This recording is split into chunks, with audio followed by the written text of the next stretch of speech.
Factor যেটা হচ্ছে সেটা হচ্ছে লো ফাইবার ইনটেক। আমরা যদি বডিকে সঠিকভাবে ফাইবার না দিই, ফাইবারের মাত্রা কত হওয়া উচিত? 25 to 35 গ্রাম ফাইবার আমাদের বডিকে ডেইলি বেসিসে দিতে হবে। 2 নাম্বার পয়েন্ট কি, আমরা যদি হেভি ইউজ অফ অ্যান্টিবায়োটিক্স, আমরা যদি বেশি পরিমাণে অ্যান্টিবায়োটিক ইউজ করি, সেক্ষেত্রে আমাদের গাটে কি হয়? ডিসবায়োসিস তৈরি হয়, অর্থাৎ গুড ব্যাকটেরিয়া ব্যাড ব্যাকটেরিয়ার ব্যালেন্স হচ্ছে ডিসব্যালেন্স হয়ে যায়। এর ফলে আমরা গাট হেলথকে ডিস্টার্ব করি। 3 নাম্বার পয়েন্ট হচ্ছে আমাদের ব্যাড স্লিপ। আমরা যদি ঘুমোতে যাওয়ার আগে মিনিমাম 4 থেকে 3 ঘন্টা আগে খাবার না খেয়ে ঘুমাতে যাই, আমাদের কিন্তু স্লিপ ডিস্টারবেন্স হয়। তো সেক্ষেত্রে স্লিপ ডিস্টারবেন্সের কারণে কিন্তু আমাদের গাট হেলথ ডিস্টার্ব হয়। 4 নাম্বার যেটা পয়েন্ট হচ্ছে সেটা হচ্ছে আমাদের proton pump inhibitor. Proton pump inhibitor কি?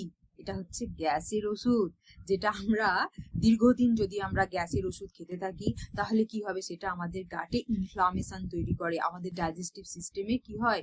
ইনফ্লামেশন তৈরি হয়। এবং ইনফ্লামেশন কি? ইনফ্লামেশন হচ্ছে কোনো জায়গায় যখন আমাদের বডির কোনো পার্ট যখন আঘাতপ্রাপ্ত হয় এবং আঘাতপ্রাপ্ত হওয়ার কারণে সেই জায়গাতে একটা রেডনেস তৈরি হয়, মানে সেই জায়গাটাকে রিপেয়ার করার জন্য সেখানে আমাদের বডিতে অ্যান্টিবডি তৈরি হয়, এবং সেই অ্যান্টিবডি কি করে?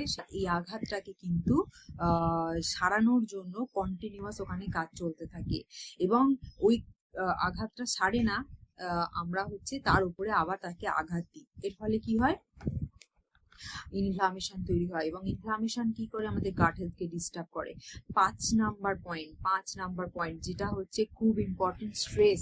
আমরা কেউ স্ট্রেস কন্ট্রোল করি না, এবং স্ট্রেস হচ্ছে এমন একটা ফ্যাক্টর যেটা আমাদের বডিতে হরমোনাল ইমব্যালেন্স তৈরি করে, এবং বডিতে হরমোনাল ইমব্যালেন্স তৈরি হওয়া মানে আমাদের গাট সিস্টেম ডিস্টার্ব হওয়া।